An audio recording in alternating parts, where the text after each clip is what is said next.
當可以食用嘅食物被丟進垃圾桶時，就會造成食物浪費。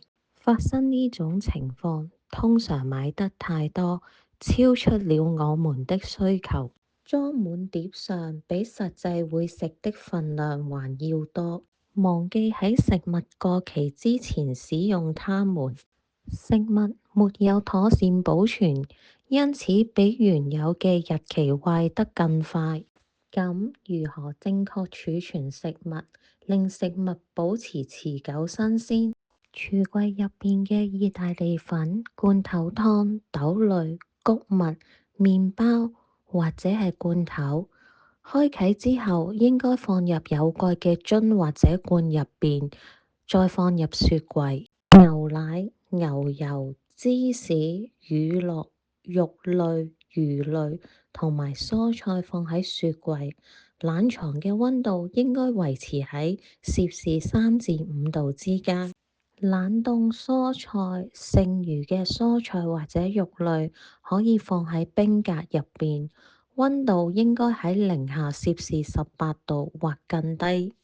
此外，還要留意食品標籤上嘅說明，最佳食用日期同此日期前食用，可以幫助你安全食用。標籤上可能會寫為最佳食用日期，最佳食用日期之後，食物可能不再處於最佳狀態，但可以安全食用而無需棄掉。有時會寫上 BBE 或 BB。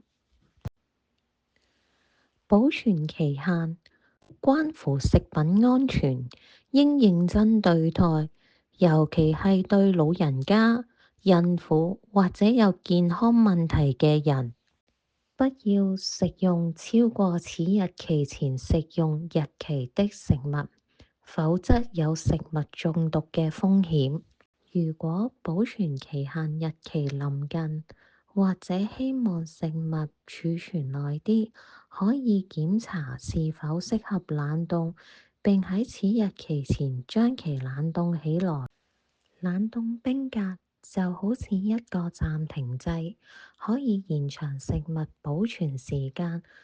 當喺冰格攞返出嚟嘅時候，需要完全解凍並立即使用。記住要減少浪費，並且安全飲食。